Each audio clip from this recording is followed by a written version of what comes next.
എൻ്റെ കല്യാണി മോളെ, സത്യം പറഞ്ഞാലുണ്ടല്ലോ, ഇന്ന് ക്ഷേത്രത്തിൽ നീ കൂടി വരേണ്ടതായിരുന്നു. നീ കാണേണ്ട ചില കാഴ്ചകളൊക്കെ ഇന്ന് അവിടെ കാണാൻ പറ്റി. എന്താ അമ്മേ, എന്താ ആ കാഴ്ചകൾ? മോളെ, അയാൾ വന്നിട്ടുണ്ടായിരുന്നു. അയാൾ വന്നതെന്ന് മാത്രമല്ല, അയാൾ 3 പെൺകുട്ടികളുടെ പാദം കഴുകി. എന്നിട്ട് ആ വെള്ളം കൊണ്ട് അയാളുടെ മുഖവും കഴുകി. ആരുടെ കാര്യം അമ്മ ഈ പറയുന്നത്? എൻ്റെ മോളെ, അയാളില്ലേ, അയാളെപ്പറ്റി പറയാം.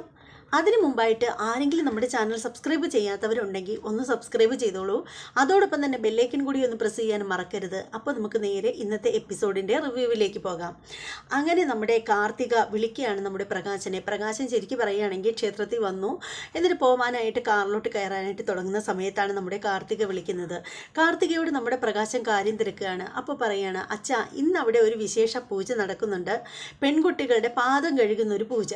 ആ പൂജയിൽ പങ്കെടുത്തു കഴിഞ്ഞാലുണ്ടല്ലോ, നമ്മുടെ മനസ്സിൽ നമ്മൾ എന്താണോ ആഗ്രഹിക്കുന്നത്, എത്ര നടക്കാത്ത കാര്യവും നടക്കും അച്ഛാ. അതുകൊണ്ട് തന്നെ അച്ഛൻ ആ പൂജയിൽ പങ്കെടുക്കണം. എൻ്റെ മോളെ, ഞാൻ എങ്ങനെയാണ് ആ പൂജയിലൊക്കെ പങ്കെടുക്കുന്നത്? പെൺകുട്ടികളുടെ പാദമൊക്കെ കഴുകണമെന്ന് വെച്ചാൽ എൻ്റെ അച്ഛ, അതിലൊന്നും ഒരു കുറച്ചിലും വരാനില്ല. അതുകൊണ്ട് നമുക്ക് ഒരുപാട് ഉയർച്ചകളുണ്ടാവും. അച്ഛന് ഒരുപാട് നേട്ടങ്ങൾ കൊയ്യണമെന്ന് ആഗ്രഹമുള്ള ആളല്ലേ. അപ്പോൾ അച്ഛൻ അത് ചെയ്യണം. അതുമാത്രമല്ല, വിക്രത്തിന് നല്ലൊരു നിലയിലെത്തണമെന്നും അച്ഛന് ആഗ്രഹമില്ലേ? വിക്രത്തിന് നല്ലൊരു ബന്ധം കിട്ടണമെന്നൊക്കെ അച്ഛൻ ആഗ്രഹിക്കുന്നില്ലേ? വിക്രം തലയെടുപ്പോടുകൂടി നിൽക്കണം എന്നൊക്കെ അച്ഛൻ ഒരുപാട് ആഗ്രഹമുണ്ടല്ലോ. അപ്പോൾ അതൊക്കെ നടക്കും. അതൊക്കെ നടക്കണമെന്നുണ്ടെങ്കിൽ അച്ഛൻ ആ ഒരു പൂജയിൽ പങ്കെടുക്കണം. ആ ഒരു പൂജയിൽ പങ്കെടുക്കുന്ന സമയത്ത് അച്ഛൻ എന്താണോ മനസ്സിൽ ആഗ്രഹിക്കുന്നത് അത് മനസ്സാലെ പറഞ്ഞു വേണം ആ പൂജയിൽ പങ്കെടുക്കാനായിട്ട്. അപ്പോൾ ആ ഒരു ആഗ്രഹം സാധിച്ചു കിട്ടും അച്ഛാ. ഇത് പിന്നെ ഇവിടെയൊന്നും അങ്ങനെ ഈ ഒരു പൂജയെപ്പറ്റി ആർക്കും അത്ര അറിവൊന്നും ഇല്ലെങ്കിലും ചെന്നൈയിൽ ഇത് സ്ഥിരമായിട്ട് ചെയ്യുന്ന പൂജയാണ്. വർഷം തോറും ഉണ്ട് അവിടെ ഈ പൂജ. അപ്പോൾ ശരിക്കും പറയുകയാണെങ്കിൽ നാട്ടിലെ ഏറ്റവും വലിയ പ്രമാണികളൊക്കെയാണ് ഈ പൂജയിൽ പങ്കെടുക്കുന്നത്. ഇതിപ്പോൾ 3 കുട്ടികളല്ലേ ഉള്ളൂ. അവിടെയാണെങ്കിൽ 150 കുട്ടികളൊക്കെ കാണും. അവരുടെ എല്ലാം പാദങ്ങളൊക്കെ കഴുകുന്നത് എത്ര സന്തോഷത്തോടു കൂടിയാണെന്നറിയാമോ? അതും അവിടെ മുൻനിരയിലുള്ള ആളുകളാണ് ഇതൊക്കെ ചെയ്യുന്നത് എന്ന് പറയുകയാണ് നമ്മുടെ കാർത്തിക. അത് കേൾക്കുമ്പോൾ പ്രകാശൻ എന്തോ പോലെ തോന്നുകയാണ്. എന്നാലും പ്രകാശൻ മനസ്സിൽ വിചാരിക്കുകയാണ്, ഞാൻ പെണ്ണുങ്ങളെ പാദം കഴുകണമെന്നോ? ഞാൻ എൻ്റെ പെൺമക്കളെ കൈകൊണ്ട് തൊട്ടിട്ട് കൂടിയില്ല. എന്നിട്ടാ എവിടെ കിടന്ന പെൺമക്കളുടെ പാദം കഴുകണമെന്ന് പറയുന്നത്. അപ്പോൾ തന്നെ നമ്മുടെ കാർത്തിക പറയണേ, എന്താ അച്ഛൻ ഒന്നും മിണ്ടാതിരിക്കുന്നത്? അച്ഛൻ എന്തായാലും ആ പൂജയിൽ പങ്കെടുക്കണം. അച്ഛൻ അത് ചെയ്യണം അച്ഛാ. അച്ഛനെ കൊണ്ട് അത് സാധിക്കും. നമുക്ക് RS കൺസ്ട്രക്ഷനെയൊക്കെ തോപ്പിക്കണ്ടേ? നമുക്ക് അവരെക്കാളും മുൻനിരയിൽ വലിയൊരു ബിസിനസ് സാമ്രാജ്യം തന്നെ കെട്ടിപ്പടുത്തണ്ടേ അച്ഛാ എന്നൊക്കെ ഇങ്ങനെ ചോദിക്കുകയാണ്. മോഹന വാഗ്ദാനങ്ങളൊക്കെ കൊടുക്കുകയാണ് നമ്മുടെ കാർത്തിക. അത് കേൾക്കുമ്പോൾ തന്നെ നമ്മുടെ പ്രകാശം മനസ്സിൽ വിചാരിക്കുകയാണ്, ഇനിയിപ്പോൾ എന്തായാലും നീയല്ലേ ഇപ്പം എൻ്റെ എല്ലാ കാര്യങ്ങളും നോക്കുന്നത്. അതുകൊണ്ട് തന്നെ നീ ഒരു കാര്യം ആവശ്യപ്പെട്ട എനിക്ക് ചെയ്തല്ലേ പറ്റൂ. എന്തായാലും സമ്മതിച്ചു കളയാം എന്നിങ്ങനെ പ്രകാശം മനസ്സിൽ വിചാരിക്കുകയാണ്. അതിനുശേഷം പ്രകാശം കാർത്തികയോട് പറയുകയാണ്, ശരി മോളെ, മോള് പറഞ്ഞു കഴിഞ്ഞാൽ പിന്നെ എനിക്ക് അപ്പീലില്ലല്ലോ. അതുകൊണ്ട് തന്നെ ഞാനിത് ചെയ്യാം മോളെ എന്നിങ്ങനെ പറയുകയാണ്. അപ്പോൾ ഉടനെ തന്നെ കാർത്തിക പറയണം, അച്ഛാ, മനസ്സുകൊണ്ട് സന്തോഷത്തോടു കൂടിയേ ചെയ്യാവൂ. പിന്നെ നമ്മൾ നികൃഷ്ടമായ രീതിയിൽ ഇഷ്ടപ്പെടാതെയാണ് ചെയ്യുന്നതെങ്കിൽ അതിന് പ്രയോജനപ്പെടുത്തൊന്നുമില്ല. അതിന് വേണ്ടുന്ന രീതിയിലുള്ള ഫലമൊന്നും കിട്ടത്തില്ല. അതുകൊണ്ട് തന്നെ മനസ്സുകൊണ്ട് നമ്മൾ തയ്യാറെടുത്തിട്ട് സന്തോഷമായിട്ട് വേണം ഇത് ചെയ്യാനായിട്ടെന്ന് പറയണം. അപ്പോൾ പ്രകാശം പറയണം, അതേ മോളെ, ഞാൻ വളരെ സന്തോഷമായിട്ട് തന്നെ ഇത് ചെയ്യാം എന്നിങ്ങനെ പ്രകാശം പറയുകയാണ്. അതിനുശേഷം നമ്മുടെ പ്രകാശൻ ക്ഷേത്രത്തിനകത്തോട്ട് പ്രവേശിക്കാനായിട്ട് പോകുമ്പോൾ പ്രകാശം മനസ്സിലോർക്കുകയാണ്, അയ്യേ, അവിടെ ദീപ നിൽക്കുകയല്ലേ, അവൾ കാണില്ലേ ഇതൊക്കെ? അങ്ങനെ പറഞ്ഞിട്ടും കാര്യമല്ലേ, ഇനിയിപ്പോൾ ചെയ്യാതിരിക്കാൻ പറ്റില്ലല്ലോ. അങ്ങനെ പ്രകാശം ചെല്ലുകയാണ്. എന്നിട്ട് പൂജാരിയോട് പറയുകയാണ്, നമുക്ക് ഈ പെൺകുട്ടികളുടെ പാദം കഴുകുന്ന ഒരു ചടങ്ങുണ്ടല്ലോ, ആ ഒരു ചടങ്ങ് ഇപ്പം നടക്കണം, ഞാനത് ചെയ്യാൻ റെഡിയാണ് എന്ന് പ്രകാശൻ അറിയിക്കുകയാണ്. അങ്ങനെ നമ്മുടെ 3 പെൺകുട്ടികൾ വരികയാണ്. അങ്ങനെ പെൺകുട്ടികളുടെ അടുത്ത് പറയുകയാണ്, നിങ്ങൾ ഈ പീഠത്തിൻ്റെ മുന്നിലായിട്ട് നിൽക്കാൻ പറയുകയാണ്. അങ്ങനെ 3 പെൺകുട്ടികൾ ഇങ്ങനെ നിരന്ന് നിൽക്കുകയാണ്. 3 പെൺകുട്ടികളും. അപ്പോൾ അതേ സമയത്ത് ഒരു കാറ് വരികയാണ്. കാറിൽ നിന്ന് നമ്മുടെ ലക്ഷ്മിയാണ് കാറിലിരിക്കുന്നത്. കാറിൽ നിന്ന് ലക്ഷ്മി ഇറങ്ങുകയാണ്. അപ്പോൾ ആ സമയത്തിന് തന്നെ നമ്മുടെ കാർത്തികയുടെ കോള് വരികയാണ് നമ്മുടെ ലക്ഷ്മിക്ക്. കാർത്തിക വിളിച്ചിട്ട് പറയണം, അമ്മ കൃത്യസമയത്ത് തന്നെ എത്തി. അയാളില്ലേ, ആ അസുര കാട്ടാളൻ, അയാൾ ക്ഷേത്രകോവിലിനകത്തുണ്ട് എന്നിങ്ങനെ പറയാണ്. അപ്പോൾ അത് കേൾക്കുമ്പോഴത്തേക്ക് പറയണം, അറിയാം മോളെ, എനിക്കറിയാം. അത് മാത്രമല്ലമ്മേ, അയാളുടെ 2ാം ഭാര്യയില്ലേ, എൻ്റെ ചെറിയമ്മ, അവരും ഉണ്ട്. മോളിതെങ്ങനെ അറിഞ്ഞത്? എൻ്റെ അമ്മേ, ഇവിടെ ക്ഷേത്രത്തിലുള്ള ചിലരെ ഞാൻ എൻ്റെ ചിങ്കിടികളാക്കി വച്ചിട്ടുണ്ട്. അവരപ്പോഴുള്ള കാര്യങ്ങളൊക്കെ എന്നെ അറിയിക്കാറുണ്ട്. അങ്ങനെ ഒരാൾ പറഞ്ഞ് ഞാൻ അറിഞ്ഞ കാര്യമാണ്. അമ്മ ഒരു കാര്യം ചെയ്യണം, അങ്ങേര് ഈ പൂജകളൊക്കെ കഴിഞ്ഞിട്ട് പോവുമല്ലോ, അപ്പോൾ ആ സമയത്ത് അമ്മ നൈസായിട്ട് ആ അമ്മയുടെ അടുത്തേക്ക് ചെല്ലണം. അതൊരു പാവം അമ്മേ, അവരെ കാണുമ്പോൾ തന്നെ അറിയാതെ. പിന്നെ അമ്മയ്ക്കത് അവരെ എങ്ങനെ തിരിച്ചറിയാമെന്ന് വെച്ചാലേ, കല്യാണിയെ പോലെ തന്നെ, എൻ്റെ അമ്മയെ പോലെ തന്നെ അതിസുന്ദരിയാണ് അവർ കാണാനായിട്ട്. അതുമാത്രമല്ല, ഇന്ന് സെറ്റ് സാരി ഉടുത്തിട്ടാണ് അവിടെ വന്നിട്ടുള്ളത്. അതുകൊണ്ട് തന്നെ അമ്മയ്ക്ക് അവരെ പെട്ടെന്ന് കണ്ടുപിടിക്കാനും പറ്റും എന്നിങ്ങനെ പറയുകയാണ്. അതിനുശേഷം കാർത്തിക പറയണം, അമ്മ എന്തായാലും അങ്ങോട്ട് പോകുന്നത് സൂക്ഷിച്ച് വേണം. അമ്മയെ ആ പ്രകാശനെങ്ങനെ കണ്ടു കഴിഞ്ഞാൽ അതോടുകൂടി തീരുന്നു നമ്മുടെ ഈ ഒരു പദ്ധതി. അതുകൊണ്ട് തന്നെ ഒരിക്കലും അമ്മ പിടികൊടുക്കരുത്. അപ്പോൾ ഉടനെ തന്നെ ലക്ഷ്മി പറയണം, അതേ മോളെ, ഞാൻ വണ്ടിയിൽ തന്നെ ഇരുന്ന് കാണത്തേ ഉള്ളൂ, ഞാൻ അകത്തോട്ട് കയറി പോകത്തില്ല. പിന്നെ ഞാൻ എൻ്റെ സഹായിയായ ശരവണനെ എല്ലാം പറഞ്ഞ് ഏൽപ്പിച്ചിട്ടുണ്ട്. അവനോട് ഞാൻ ഇതിൻ്റെയൊക്കെ വീഡിയോ എടുക്കണം എന്നൊക്കെ പറഞ്ഞിട്ടുണ്ട് മോളെ എന്നിങ്ങനെ പറയണം. അത് കേൾക്കുമ്പോൾ ഭയങ്കര സന്തോഷമാണ് കാർത്തികയ്ക്ക്. എന്നിട്ട് നമ്മുടെ ലക്ഷ്മി ശരവണനോട് പറയണം, ശരവണ, ഇപ്പോൾ ഇവിടെ നടക്കുന്ന രംഗങ്ങളുടെ എല്ലാം വീഡിയോ എടുക്കണം കേട്ടോ എന്നിങ്ങനെ പറയണം. അപ്പോൾ ശരവണൻ ശരി മാഡം എന്നിങ്ങനെ പറയാണ്. അതിനുശേഷം നമ്മുടെ ലക്ഷ്മി വണ്ടിക്കകത്ത് കയറി ഇങ്ങനെ ഇരിക്കുകയാണ്, ഗ്ലാസ് താഴ്ത്തി ഇട്ടിട്ട് ഇങ്ങനെ ഇരിക്കുകയാണ്. അപ്പോൾ അതേ സമയത്തുണ്ടല്ലോ അവിടെ പൂജകളുടെ എല്ലാ ഒരുക്കങ്ങളും നടക്കുകയാണ്. അപ്പോൾ ആ സമയത്തിന് അങ്ങനെ നമ്മുടെ പെൺകുട്ടികൾ 3 പേരും വന്ന് നിരന്നു പീഠത്തിന് മുന്നിൽ നിൽക്കുകയാണ്. അപ്പോൾ ആ സമയത്തിന് നമ്മുടെ പ്രകാശൻ ഇങ്ങനെ നിൽക്കുമ്പോഴത്തേക്ക് ആരതി തെളിയിച്ച് പ്രകാശൻ്റെ കയ്യിൽ കൊടുത്തിട്ട് പറയുകയാണ്, ഈ പെൺകുട്ടികളെ പാദം മുതൽ ശിരസ് വരെ 3 പ്രാവശ്യം 3 പേർക്കും ഒഴിയാനായിട്ട് പറയുകയാണ്. അങ്ങനെ നമ്മുടെ പ്രകാശന് അതുപോലെ ചെയ്യുകയാണ്. ഇത് കാണുമ്പോഴത്തേക്ക് ദീപ അന്തം വിട്ടിരിക്കുകയാണ്. ഇങ്ങേർക്ക് ഇതെന്ത് പറ്റി? ഇങ്ങനെയൊക്കെ ചെയ്യാൻ വേണ്ടിയിട്ട് ഇതെങ്ങനെ ഇയാൾക്ക് സാധിക്കുന്നു എന്നൊക്കെ ചിന്തിച്ച് ദീപ ഇങ്ങനെ നിൽക്കുകയാണ്. അതിനുശേഷം 3 പ്രാവശ്യം ഒഴിഞ്ഞ് കഴിയുമ്പോഴത്തേക്ക് നമ്മുടെ പോറ്റി പറയുകയാണ്, പെൺകുട്ടികളോട് പറയുകയാണ്, ആ 3 പേരും ആ പീഠത്തിലായിട്ട് ഇരിക്കൂ എന്ന് പറയുകയാണ്. അങ്ങനെ അവരതുപോലെ അനുസരിക്കുകയാണ്. അപ്പം 3 പേരുടെയും പാദം വയ്ക്കാനായിട്ട് ഓരോ പാത്രം വെച്ച് കൊടുക്കുകയാണ്. പാത്രം എന്ന് പറയുമ്പോഴത്തേക്ക് നമ്മൾ ഒരു താലമാണ് കേട്ടോ, താലം വെച്ച് കൊടുക്കുകയാണ് 3 പേരുടെയും. എന്നിട്ട് അതിൻ്റെ പുറത്ത് കാലെടുത്ത് വയ്ക്കാനായിട്ട് പറഞ്ഞിരിക്കുകയാണ്. അങ്ങനെ 3 പേരും അതുപോലെ ചെയ്യുകയാണ്. അപ്പോൾ നമ്മുടെ പ്രകാശനോട് പറയുകയാണ്, ഈ തീർത്ഥം എടുത്തിട്ട് 2 പേരുടെയും 3 പെൺകുട്ടികളുടെയും പാദം കഴുകാനായിട്ട് പറയുകയാണ്. കൈവച്ച് തന്നെ തേച്ച് തുടച്ച് കഴുകണമെന്ന് പറയുകയാണ്. അങ്ങനെ പ്രകാശൻ അതുപോലെ തന്നെ 3 കുട്ടികളുടെയും പാദം തേച്ച് തുടച്ച് വെടുപ്പാക്കി കഴുകുകയാണ്. കഴുകി കഴിയുമ്പോഴത്തേക്ക് നമ്മുടെ പൂജാരി പരികർമ്മയോട് പറയുകയാണ്, നിങ്ങളൊരു കാര്യം ചെയ്യ്, നിങ്ങൾ ഈ പാദം കഴുകാൻ പറയുന്നതിന് തൊട്ട് മുമ്പായിട്ട് പ്രകാശനോട് പറയുകയാണ്, ഇവർക്ക് 3 പെൺകുട്ടികൾക്കും നെറ്റിയിൽ പ്രസാദം തൊട്ട് കൊടുക്കാൻ പറയുകയാണ്. അങ്ങനെ പ്രകാശൻ ഇവർക്ക് 3 പേർക്കും പ്രസാദം തൊട്ട് കൊടുക്കുകയാണ്. അതിന് ശേഷമാണ് പാദം കഴുകാനായിട്ട് പറയുന്നത്.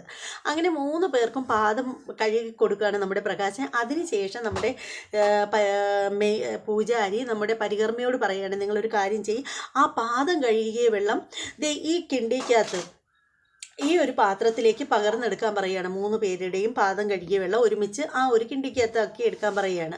അങ്ങനെ പുള്ളിക്കാരൻ അങ്ങനെ ചെയ്യുകയാണ്. അപ്പോൾ എന്നിട്ട് പറയണേ, ഈ ഒരു വെള്ളം പ്രകാശിൻ്റെ കയ്യിൽ കൊടുത്തിട്ട് പറയാണ്, ഈ വെള്ളം വെച്ചിട്ട് നിങ്ങളുടെ മുഖം കഴുകണം എന്ന് പറയുകയാണ്. എന്താ കാര്യം? അങ്ങനെ പ്രകാശനാണെങ്കിൽ ഇത് കേൾക്കുമ്പോഴത്തേക്ക് ആകെ ഷോക്ക് അടിച്ച ആയിട്ട് ഇങ്ങനെ നിൽക്കുകയാണ്. പ്രകാശൻ പറയാണ്, മുഖം കഴുകണോ? ഞാനോ എന്നിങ്ങനെ ചോദിക്കുകയാണ്. അപ്പം തന്നെ നമ്മുടെ പൂജാരി പറയണ, എൻ്റെ മനുഷ്യ, നിങ്ങൾ ഇത്രയും കാര്യങ്ങളൊക്കെ ചെയ്തില്ലേ, ഇതിന് പൂർണ്ണത വരണമെങ്കിൽ ഇതുകൂടി ചെയ്താലേ പറ്റൂ എന്നിങ്ങനെ പറയുകയാണ്. അങ്ങനെ മനസ്സോടെ പ്രകാശം വെള്ളം മേടിച്ചിട്ട് മുഖം കഴുകുകയാണ്. ഇത് കാണുമ്പോൾ തന്നെ ദീപ ഇങ്ങനെ അന്തം വിട്ട് നിൽക്കുകയാണ്. കണ്ട് 2 ബൾബായിട്ട് വെച്ചുകൊണ്ടിരിക്കുകയാണ് ദീപ. ഇതെന്താണ് നടക്കുന്നത്? ദീപയ്ക്ക് ഒന്നും മനസ്സിലാവുന്നില്ല. അപ്പോൾ ദീപ മനസ്സിൽ പെട്ടെന്ന് തന്നെ നമ്മുടെ കല്യാണിയുടെ ബാല്യകാലം ഓർക്കുകയാണ്. നമ്മുടെ പ്രകാശം ജോലി കഴിഞ്ഞ് വരുന്ന സമയത്ത് കല്യാണി ഓടിച്ചത് ഇങ്ങനെ കെട്ടിപ്പിടിക്കുമ്പോഴത്തേക്ക് പ്രകാശൻ ഇങ്ങനെ എറിയുന്നത്, കൈ തൂക്കിയെടുത്ത് എറിയുന്നതും എന്നിട്ട് സൂക്ഷിച്ചിങ്ങനെ തുറിച്ച് നോക്കിക്കൊണ്ട് നിൽക്കുന്ന ആ ഒരു കാര്യമൊക്കെ നമ്മുടെ ദീപ ഓർക്കുകയാണ്. അങ്ങനെ പ്രകാശൻ പറയാണ്, എൻ്റെ കർമ്മങ്ങളൊക്കെ കഴിഞ്ഞില്ലേ എന്നിങ്ങനെ ചോദിക്കുമ്പോഴത്തേക്ക് പൂജാരി പറയണം, ഇപ്പോൾ എല്ലാം കഴിഞ്ഞിട്ടുണ്ട്, ഇനി പൊയ്ക്കോളൂ എന്നിങ്ങനെ പറയുകയാണ്. അങ്ങനെ നമ്മുടെ പ്രകാശൻ ആ 3 പെൺകുട്ടികൾക്കും 500 രൂപ വീതം കൊടുക്കുകയാണ്. അതിനുശേഷം തിരുമേനിമാർക്ക് 2 പേർക്കും, പൂജാരിക്കും പരികർമ്മയ്ക്കും ഒക്കെ 500 വീതം കൊടുക്കുകയാണ്. അതിനുശേഷം ബാക്കി വന്ന നോട്ടുകൾ പോക്കറ്റിലേക്ക് വെക്കുകയാണ്. എന്നിട്ട് പ്രകാശൻ നമ്മുടെ ദീപയുടെ അടുത്ത് ചെന്നിട്ട് പറയുകയാണ്. ദീപ തൊട്ട് അടുത്ത് ഇതെല്ലാം കണ്ടുകൊണ്ട് നിൽക്കുകയാണ്. പറയുകയാണ്, എൻ്റെ കയ്യിൽ ഇപ്പോൾ പണമൊക്കെ ഇഷ്ടം പോലെ ഉണ്ട്, പണമൊന്നും നമുക്കൊരു പ്രശ്നമേ ഇല്ല, അതുകൊണ്ടേ ആർക്ക് വേണമെങ്കിലും കൊടുക്കുക. പിന്നെ എനിക്ക് വേണ്ടിയിട്ട് ഇത്രയും കഷ്ടപ്പെട്ട് ഇവിടെ വന്നിരുന്ന കുട്ടികളല്ലേ, ഇവർക്കൊക്കെ ദക്ഷിണ കൊടുക്കാതിരിക്കുന്നത് ശരിയല്ലല്ലോ. എത്ര വേണേലും ദക്ഷിണ കൊടുക്കാനായിട്ടും അല്ലാതെയൊക്കെ എൻ്റെ പണമൊക്കെ ഇഷ്ടം പോലെ ഉണ്ട്, പണമൊന്നും നമുക്കൊരു പുത്തരിയല്ല എന്നിങ്ങനെ പറയുകയാണ് നമ്മുടെ പ്രകാശൻ. ദീപ ഇങ്ങനെ അന്തം വിട്ടിരിക്കുകയാണ്. എന്നിട്ട് നമ്മുടെ പ്രകാശൻ ഇറങ്ങി അങ്ങ് പോകുമ്പോഴത്തേക്കും നമ്മുടെ പൂജാരി പറയുകയാണ്, ദീപേ, ഒരുപാട് പെൺകുട്ടികളുടെ ശാപം തലയിലേറ്റി വെച്ച ആളല്ലേ, അതുകൊണ്ട് ഇതുപോലെയൊക്കെയുള്ള ചില പരിഹാരങ്ങളൊക്കെ ചെയ്യുന്നതേ നല്ലത് തന്നെയാണ് എന്നിങ്ങനെ പറയുകയാണ്. അതിനുശേഷം പ്രസാദം കൊടുക്കുകയാണ് ദീപയ്ക്ക്. അങ്ങനെ എന്നിട്ട് പൂജാരി അങ്ങ് പോകുമ്പോൾ നമ്മുടെ ദീപ അവിടെ നിന്നിങ്ങനെ പ്രാർത്ഥിച്ചുകൊണ്ട് നിൽക്കുകയാണ്. അതേസമയം പിന്നെ കാണിക്കുന്നതെന്ന് വെച്ചാൽ നമ്മുടെ കാർത്തിക ഈ വീഡിയോ കാണുകയാണ്. കാർത്തിക വീഡിയോ കണ്ടു കഴിയുമ്പോൾ കാർത്തിക തിളച്ച് മറിയാണ്. എന്നിട്ട് നമ്മുടെ കാർത്തിക നമ്മുടെ അമ്മ ലക്ഷ്മിയെ വിളിക്കുകയാണ്.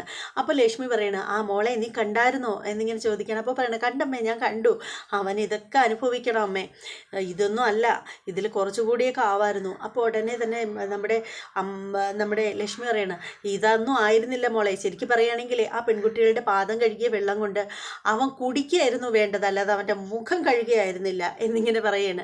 അത് കേൾക്കുമ്പോഴത്തേക്ക് നമ്മുടെ കാർത്തിക പറയാണ്, ശരിക്കും പറയുകയാണെങ്കിലുണ്ടല്ലോ, അമ്മ ഒരു വാക്ക് എന്നോട് പറഞ്ഞുകൂടായിരുന്നോ, എന്നാൽ അവനെ കൊണ്ട് നമുക്ക് ആ വെള്ളം കുടിപ്പിക്കായിരുന്നു. ഇപ്പോൾ അത് ഇനിയിപ്പോൾ എന്താ ചെയ്യുന്നത്, അത് കഴിഞ്ഞു പോയില്ലേ, ഇനി അവസരമൊക്കെ വരും അമ്മേ എന്നിങ്ങനെ പറയുകയാണ് നമ്മുടെ കാർത്തിക.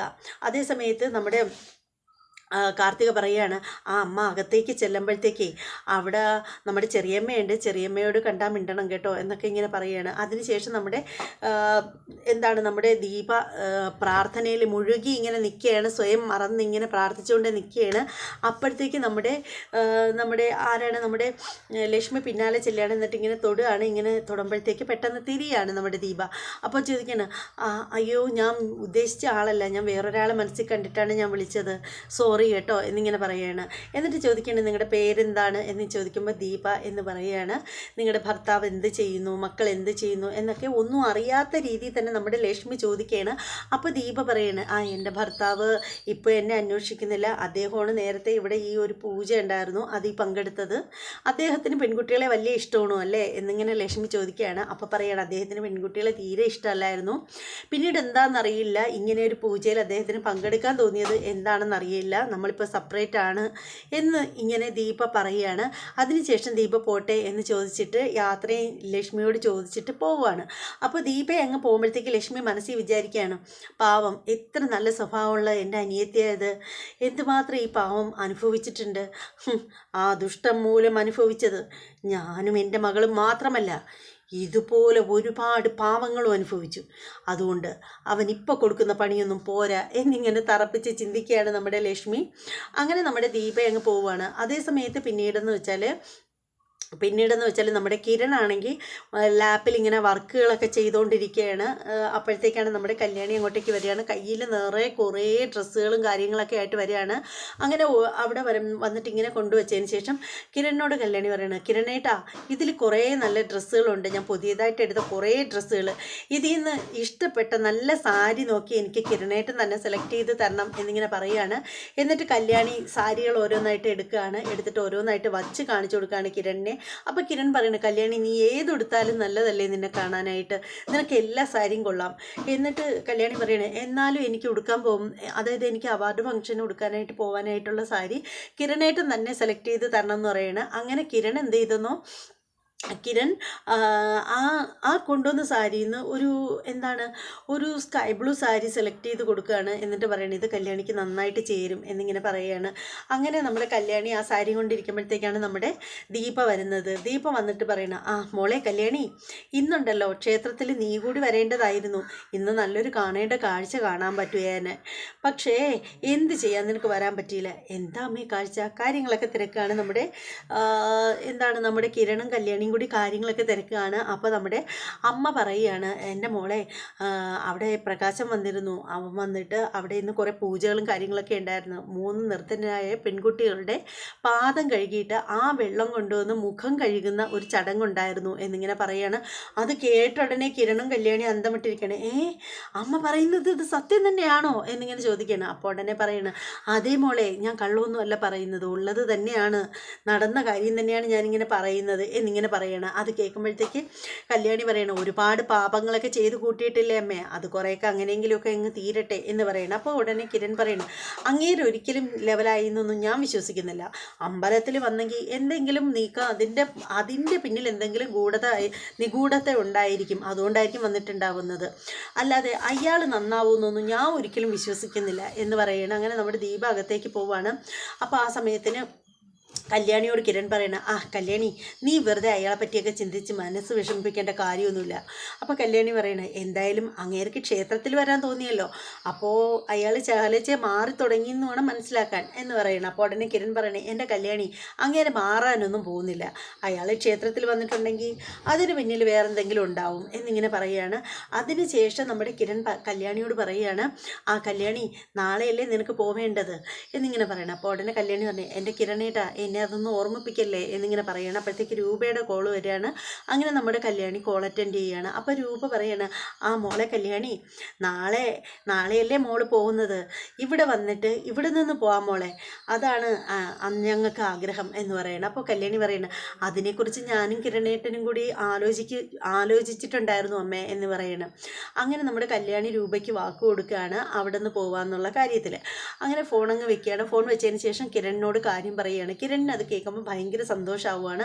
പിന്നീടെന്ന് വെച്ചാൽ നമ്മുടെ കല്യാണി കിരണിനോട് പറയുകയാണ്, കിരണേട്ടാ, നാളെ ഞാൻ പോകുന്ന സമയത്തിന് മോനെ കൊണ്ടുവരണ്ട കേട്ടോ, മോനെ എവിടെ അമ്മയുടെ അടുത്ത് ആക്കിയിട്ട് നമുക്ക് പോവാം, മോനും കൂടി വന്നു കഴിഞ്ഞാൽ പോകുന്ന സമയത്തിന് എനിക്ക് വല്ലാത്ത സങ്കടമാവും, ഇപ്പം തന്നെ ശരിക്കും പറഞ്ഞാൽ കിരണേട്ടനെ പിരിഞ്ഞു പോവാൻ എനിക്ക് നല്ല വിഷമമുണ്ട്, അപ്പോൾ പിന്നെ കുഞ്ഞിനും കൂടി ഉണ്ടെങ്കിലുള്ള കാര്യം പറയണ്ടല്ലോ. എനിക്കതിന് കുഴപ്പമൊന്നുമില്ല കല്യാണി, പക്ഷേ ഒരു കാര്യമുണ്ട്, അവിടെ ചെല്ലുമ്പോൾ യാത്ര ചോദിക്കുന്ന സമയമാകുമ്പോൾ നിനക്ക് കുഞ്ഞിനെ കൂടി കാണണമെന്നൊരു വാക്ക് നീ പറയാതിരുന്നാൽ മതി എന്നിങ്ങനെ കിരൺ പറയുകയാണ്.